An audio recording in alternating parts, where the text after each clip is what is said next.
A very warm welcome to all of you to Self Selection Board, a one step towards uniform. मेरा नाम है शुभम वाशने और आज हम कर रहे हैं स्पॉटिंग एरर सीडीएस 2 अक्टूबर 2017। इससे पहले हम 2013 से लेके 2017 तक के सारे पेपर कर चुके हैं और इसके बाद एक आखिरी पेपर आएगा सीडीएस 1 2018 और ये आपकी मदद करेगा सीडीएस फरवरी 3 के उसमें। रीजन बिहाइंड इस पेपर का क्या करने का होता है, मिनिमम जो स्पॉटिंग एरर के क्वेश्चन आते हैं वो हैं 20 और जो मैक्सिमम आते हैं वो हैं 26। तो ये आपका बहुत ज़्यादा वेटेज रखते हैं। स्पॉटिंग एरर में कम से कम आप ज़्यादा से ज़्यादा करने की कोशिश करें, बट मैंने अभी तक देखा नहीं है कि कोई सारे करेक्ट कर दे। तो मैक्सिमम कोशिश कीजिए कि आपके 70-80% ठीक हो जाएं। और ये पेपर आपकी मदद करेगा आपकी सभी यूनिफॉर्म को पाने में, इंडियन आर्मी, नेवी, एयरफोर्स, क्योंकि ये तैयार किया गया है course AFCAT, CAPF and NDA. चलिए फटाफट हम शुरू करते हैं। क्वेश्चन की शुरुआत से पहले हम देखेंगे कि हमें क्वेश्चन में डायरेक्शन क्या दी होती है, कहीं कुछ चेंज तो नहीं है। डायरेक्शन में कहा गया है कि ये जो आइटम दिए गए हैं सेक्शन में, उसमें सेंटेंस को 3 अंडरलाइन पार्ट में डिवाइड किया है, ए बी सी। इस सेंटेंस को जब आप पढ़ेंगे तो आप फाइंड आउट करेंगे कि इसमें कोई एक एरर है एक अंडरलाइन पार्ट में और इंडिकेट करेंगे अपना रिस्पॉन्स आंसर शीट में अगेंस्ट वो corresponding letter A B C. अगर आपको कोई एरर नहीं मिलता है तो रिस्पॉन्स करेंगे आप डी। चलिए आगे देखते हैं। देखिए हमारे एक व्यूअर हैं शिवम सिंह, उन्होंने मुझे कहा था कि जब आप मुझे एब्सर्ड समझ नहीं आया, लॉजिक समझ में आ गया, ब्रेक समझ नहीं आया कि क्या ग्रामर का उसमें खेल है। मैंने उनसे वादा किया कि जब मैं अपनी अगली वीडियो बनाऊंगा तो मैं आपको जरूर बताऊंगा। अब देखिए एब्सर्ड लॉजिक ब्रेक क्या होता है। एब्सर्ड होता है जब आप पढ़ें तो आपको पढ़ने में अटपटा लगे, ठीक है, या मतलब जैसे आप लिखते पढ़ते इंग्लिश हैं या बोलते हैं तो आपकी इंग्लिश ना कैलकुलेट हो जाएगा आती है दिमाग में कि यार अगर मुझे बोलना है, मुझे लिखना है तो मुझे इस ग्रामर का इस्तेमाल करना ही चाहिए या ये आएगा। तो तब हम यूज करते हैं एब्सर्डनेस का। हम लॉजिक का इस्तेमाल कब करते हैं? देखिए एब्सर्डनेस मतलब पकड़ में नहीं आ रहा तो सेंटेंस को ना थोड़ा लॉजिक लगाओ। यहाँ पर अगर वॉज है तो बाद में क्या आएगा, यहाँ पास्ट है तो बाद में भी पास्ट आएगा। इसे हम कहते हैं लॉजिक ब्रेक। सेंटेंस ना तो उसका मीनिंग समझ में आ रहा, ना उसमें ग्रामेटिकल मिस्टेक पता लगी, ना ग्रामर से। तो हम क्या करेंगे, तो हम उसके सेंटेंस को थोड़ा थोड़ा तोड़ना शुरू करेंगे छोटे छोटे पार्ट्स में। अब आप कहेंगे मेरी तो ग्रामर इतनी अच्छी नहीं। देखो यार ग्रामर किसी की परफेक्ट नहीं होती, उन्हें कोई इंग्लिश का टीचर नहीं चाहिए। बस अपना कॉमन सेंस लगाते जाओ कि यार यहाँ पर अगर इज है तो आने वाले सेंटेंस में भी प्रेजेंट टेंस ही होगा, और अगर इज आया तो वो सिंगुलर सब्जेक्ट के साथ आएगा। तो ऐसे हम यूज करते हैं ब्रेक का काम। चलो हम फटाफट शुरू करते हैं। देखो पहला सेंटेंस है, it is identification with audience that makes one come home from the play so much more satisfied than one ever is after merely passive enjoyment of the show. अब इस सेंटेंस को पढ़ने के बाद आपको कुछ नहीं समझ में आया होगा। जनरल मीनिंग ऐसा लग रहा है किसी गेम के बारे में बात हो रही है और एंजॉयमेंट आ रहा है, बस इतना कुछ। तो यहां पर हम करते हैं ब्रेक का काम, पर क्योंकि अभी हम प्रैक्टिस कर रहे हैं तो मैं इसका मीनिंग आपको बता देता हूं। इसका मीनिंग क्या है? इसका मीनिंग क्या है कि संकेत मिलता है या सिंबलाइज होता है ऑडियंस को देखकर कि जब वो घर आते हैं गेम देखकर तो उन्हें ज्यादा सेटिस्फैक्शन महसूस होता है बजाय टीवी पे देखने के। पैसिव एंजॉय मतलब टीवी पे देखना या कहीं बैठ के देखना या गेम्स खेलना, ऐसे पैसिव एंजॉयमेंट जो घर बैठ के होते हैं टीवी पे देखने के बजाय। ठीक है, तो यहां पर आपको मीनिंग समझ में आ गया है। अब इसे हम ब्रेक करते हैं। देखिए ब्रेक करेंगे, इट के साथ इज आता है, ठीक है। आइडेंटिफिकेशन आई आई ओ एन आ रहा है, वो है ऑब्जेक्ट का काम कर देता है, ठीक है। तो ये पूरा ऑब्जेक्ट के साथ काम कर रहा है। That makes one come home after come home the play so much मोर। देखिए मेक्स या प्रेजेंट टेंस में चलेगा तो ठीक है, यहाँ पर सही है। Makes one come home from the play. देखिए प्ले एक ही गेम के बारे में बात कर रहे हैं, एम्फेसाइज कर रहे हैं बार बार, तो यहाँ पर आएगा द, इसके साथ ये भी ठीक है। सो मच मोर सेंस बनना है, so much more satisfied than one ever is after the play.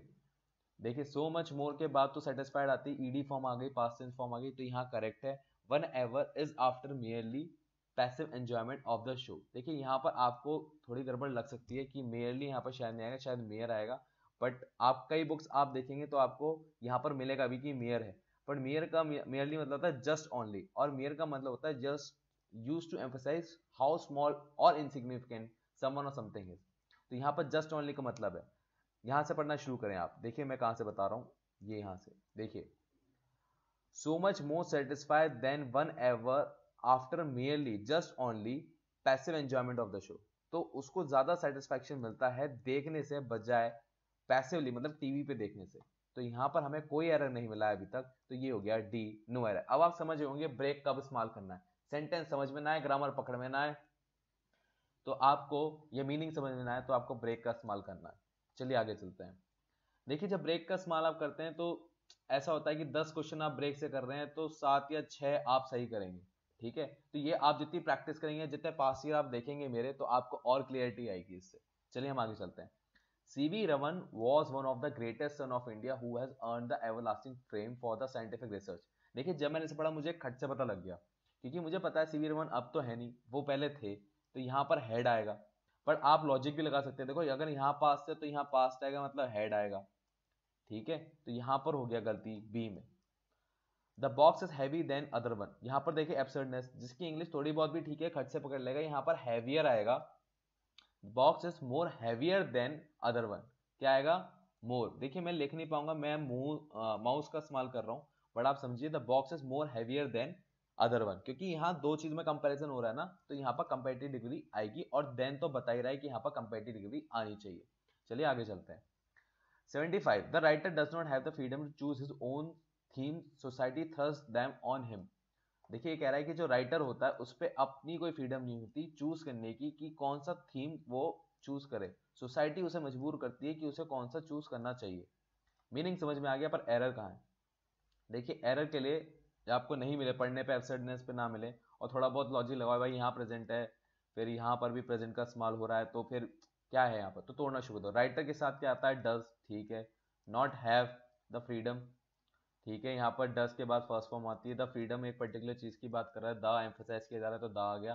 To choose, to के बाद वर्ब की फर्स्ट फॉर्म, ठीक है। Own themes, his own themes, ठीक है। यहाँ पर क्योंकि हिज है, यहाँ पर सिंबॉलिक फॉर्म में किया जाता है, जब सोसाइटी में बात की जाती है तो हम उसे हिज से बात करते हैं। आपने तो देखा होगा, मैं ये आदमियों की सोसाइटी है, तो यहाँ पर इसलिए यहाँ पे हिज यूज किया है बजाय हर के। Own themes, society thrust, society के बाद वर्ब आ रही है तो उसमें एस आ गया, thrust them on him, society के लिए देम यूज होता है, वो ठीक है। तो यहाँ पर डी, नो एरर। चलिए आगे चलते हैं। समझ में आ गया होगा आपको ये हो कैसे रहा। चलिए फटाफट आगे चलते हैं। No one knows as to why he did it or was, or who was behind his doing. Meaning तो आपको समझ में आ गया होगा, बहुत ही सिंपल है, इसमें नो एरर है, ठीक है। मैंने लॉजिक लगा के देखा है, देखिए मेरे दिमाग में जब आया कि नो वन है तो यहाँ पर गलती होगी, बट यहाँ पर मैंने देखा गलती नहीं है। क्यों नहीं है मैं बताता हूँ। देखिए नो वन, नो वन अगर सेंटेंस से सबसे पहले आता है वो सब्जेक्ट का काम करता है, और उसके बाद तुरंत वर्ब आती है, ठीक है। अब देखिए यहाँ पर भी ये नो वन के बाद तुरंत वर्ब आ रही है, तो ठीक है।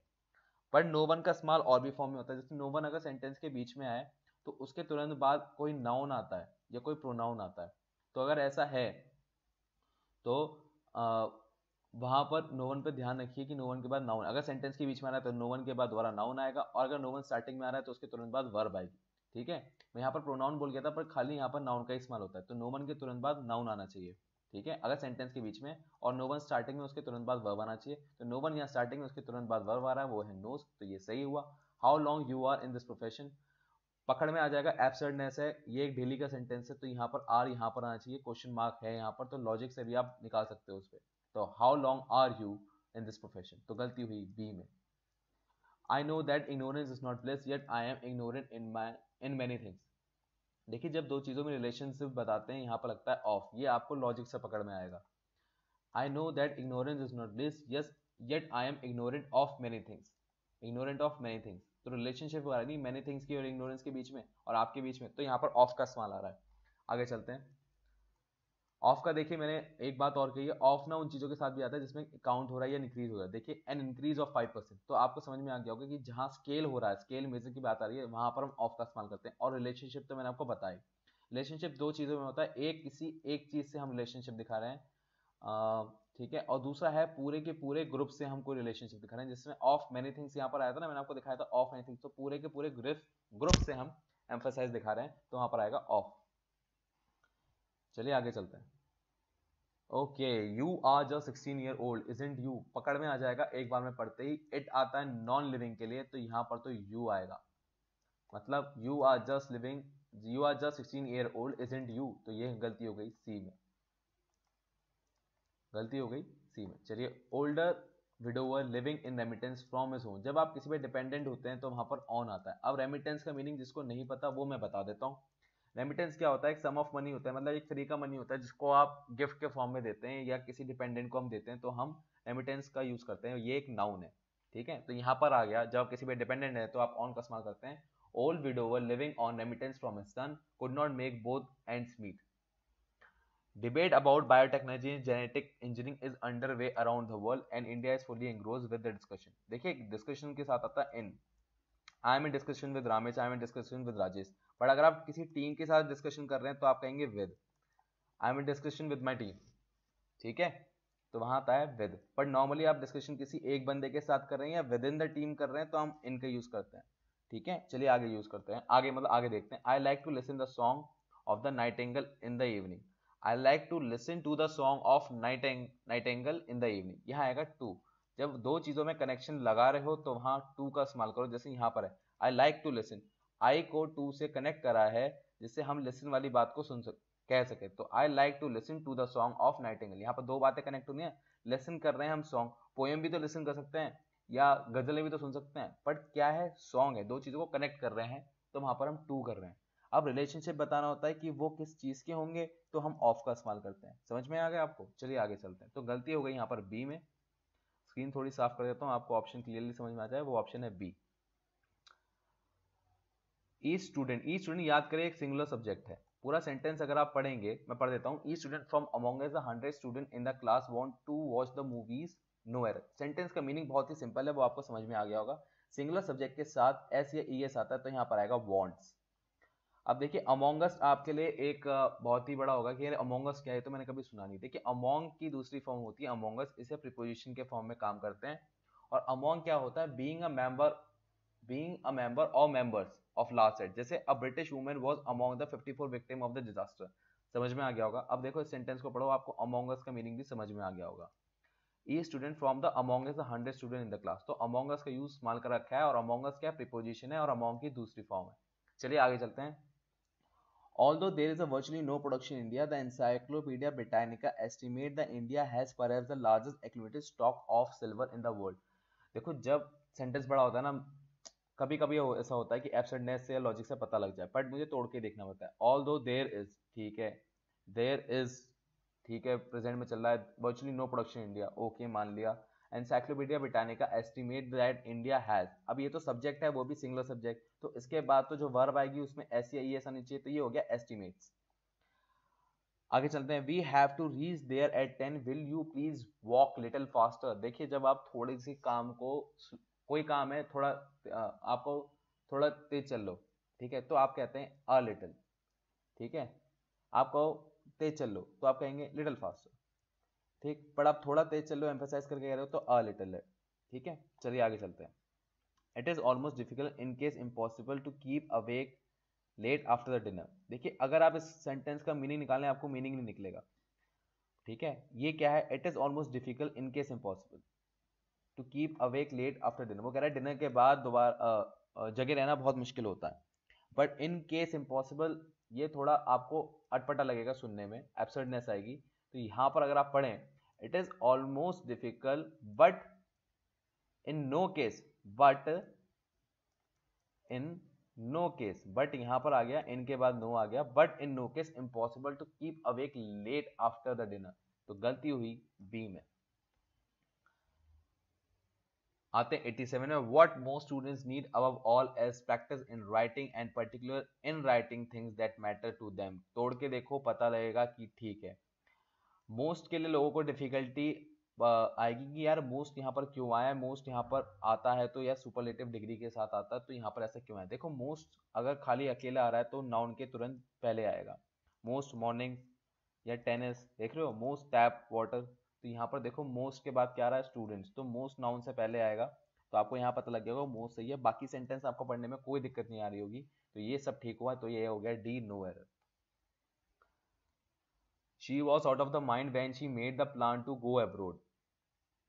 देखो आपने गुस्से में स्पेशली लड़कियों के मुंह से तो ज्यादा ही सुना होगा, are you out of your mind, are you are you out of your mind, मतलब जो बाद में माइंड से पहले प्रोनाउन आ रहा है वो यू जैसा है, मतलब यू की एक फॉर्म है, तो योर्स आ गया, तो यहां पर ये आएगा ना, she was out of her mind.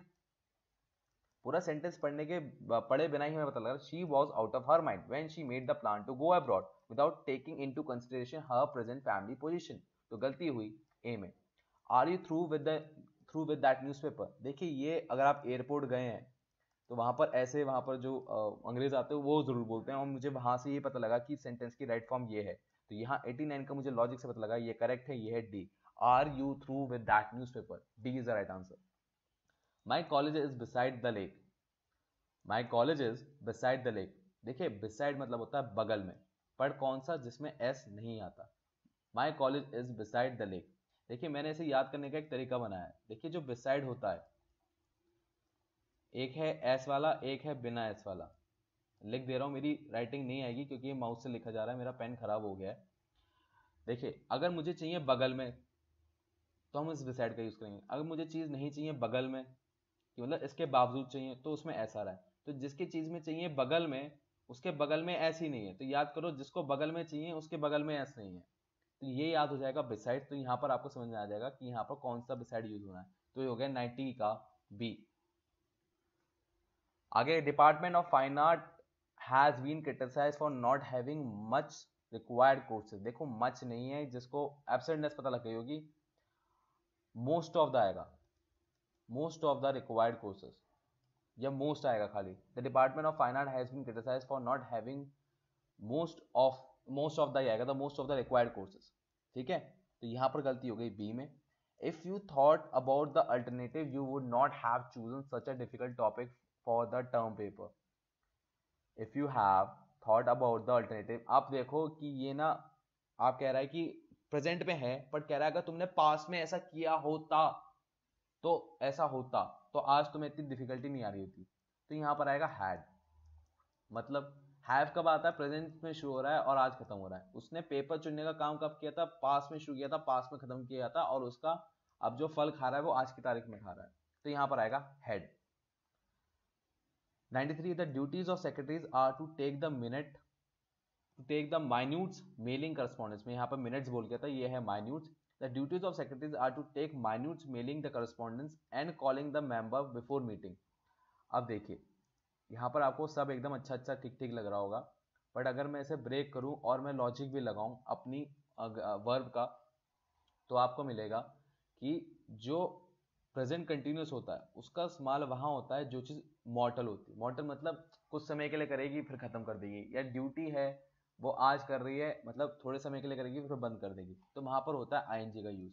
अब देखिए यहाँ पर क्या होता, the duties of secretaries are to taking the minute mailing and correspondence and calling the member before meeting. तो यहाँ आता B, the duties of secretaries are to taking the minute mailing and the correspondence and calling the member before meeting. तो ये हो गया B, यहाँ पर आएगा टेकिंग। आगे चलते हैं। अच्छा एक बात शायद मेरी बतानी रह गई आप लोगों को, चलिए मैं एडिशनल बता देता हूँ, वो शायद आगे आएगी, या तो मैं अभी बता देता हूँ, अगर आगे आई तो आप कैच कर लेंगे। देखिए ये होती है मॉडल वर्ब। मॉडल वर्ब क्या होती है?